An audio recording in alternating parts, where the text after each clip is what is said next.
Hi church family. We've got something we want to share with you, and normally we would share it with you when the church is full. But given the way the Adventist grapevine works and the social media, we thought that we better make this video just to keep you up to date about what's happening. All my life I've loved being a part of the local church. And some of you may know the structure of the church. Here in South Australia, for example, we have a number of churches all around the state. And about once every 4 years, those churches get together in what's known as a conference session or a constituency meeting, and there they hear reports about what's happening all over the conference. And there also they choose an executive committee, they choose the secretary and the president for the conference, and they choose the chief financial officer. So this doesn't only happen in South Australia, but it happens in different conferences around Australia.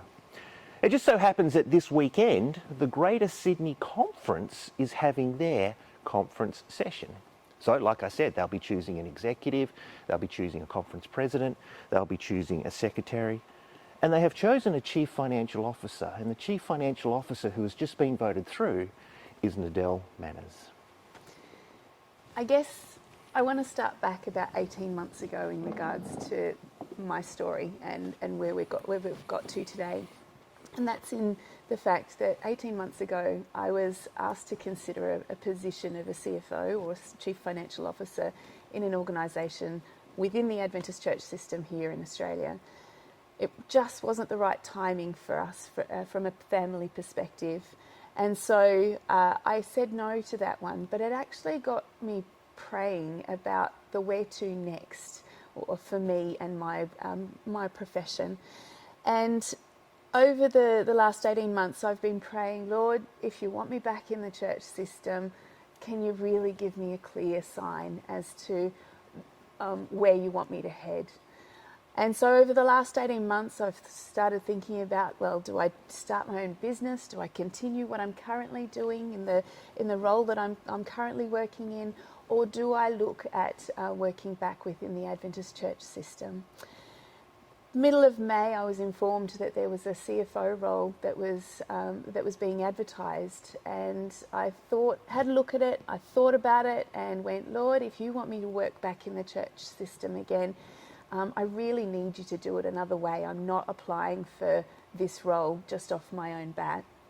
A couple of weeks later, and through a lot of prayer, a couple of weeks later, I actually had a couple of phone calls in relation to a number of roles within the Adventist church system that they wanted me to consider.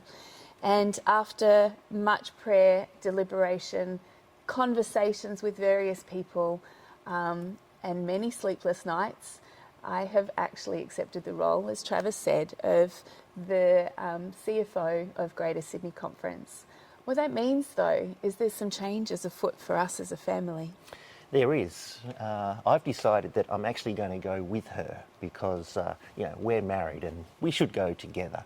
So what that means is that the Manners family are shifting to Greater Sydney at the end of this year. And what that means for us as a church family is that in 2023, Morphett Vale Church will be looking for a new lead pastor. Can I just say what a great privilege and honour it has been for us to be a part of this church and a part of this church family. In moving from here, this is not an easy decision. It's something that we're really going to greatly miss you guys. So you're going to be in a period of not knowing what's happened. I can relate. I'm shifting to Sydney. I'm not sure what I will be doing over there at this stage. I may be the Uber driver who picks you up from the Sydney airport yet. No, they've assured me that we will do something. I don't know yet, but we will keep you up to date there. But again, I just want to say what a great privilege and honour it has been for me to lead this church, and not only for me but also for our family.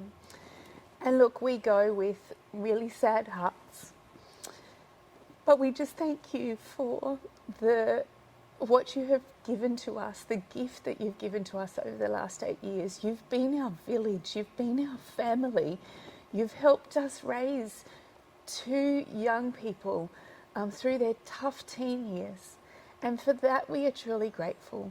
We feel like there are people here that are seriously like family, and the wider community that we worship and serve in as well. We just love working with you. So it's really, really tough for us because we really do love you guys.